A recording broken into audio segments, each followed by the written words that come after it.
Whew. Well, here's to you.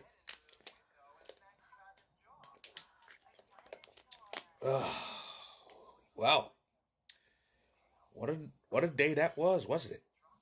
4 games on this day 9 of this year's Stanley Cup playoffs. All wild, all crazy, all insane, all beautiful. So let's talk about it.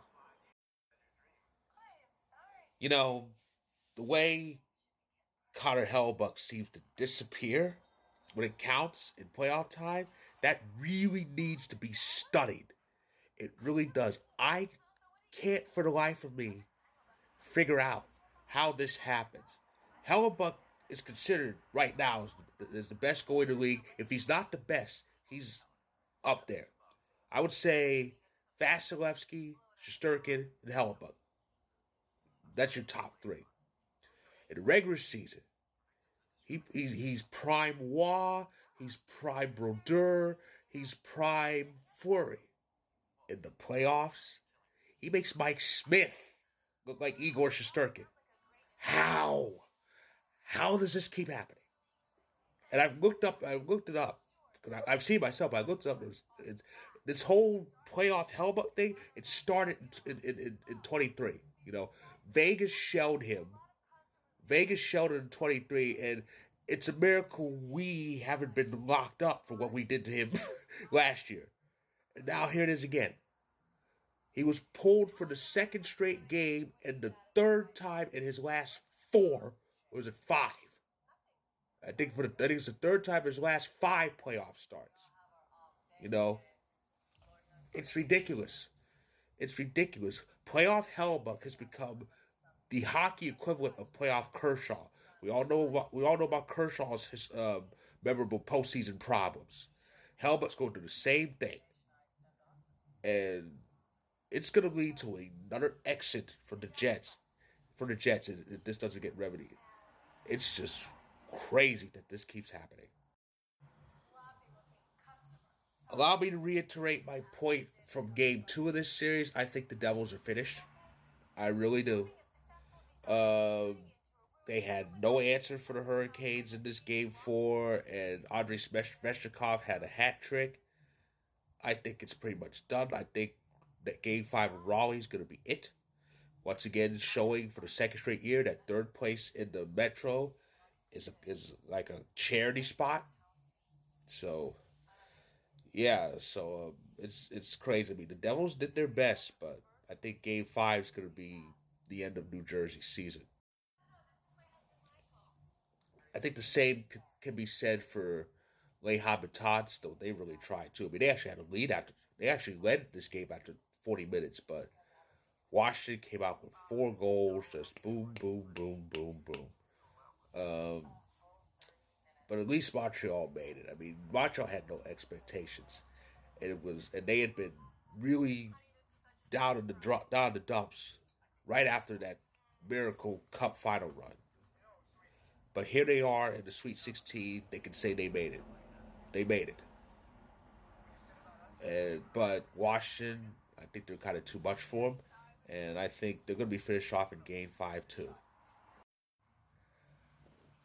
Show of hands. How many of you complained about this series happening again for the fourth straight year?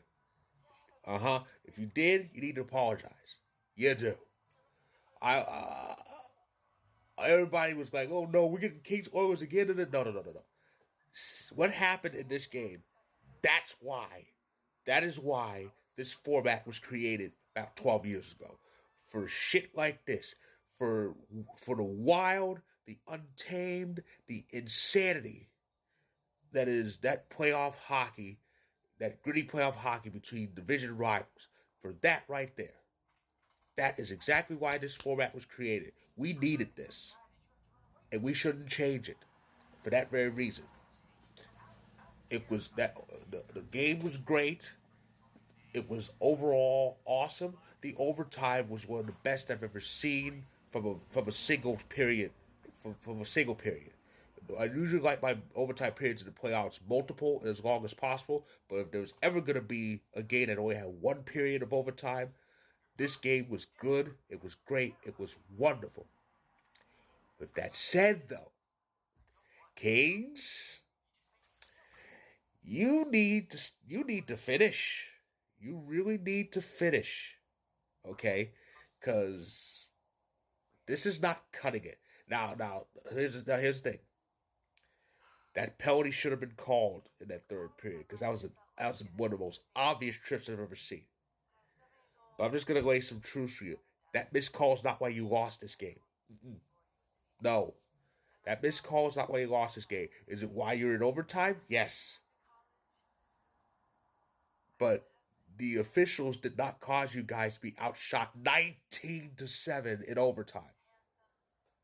That's ridiculous. Kemper, who that's still my boy. Kemper was standing on his head the whole period, keeping every puck out, out, out, out, out.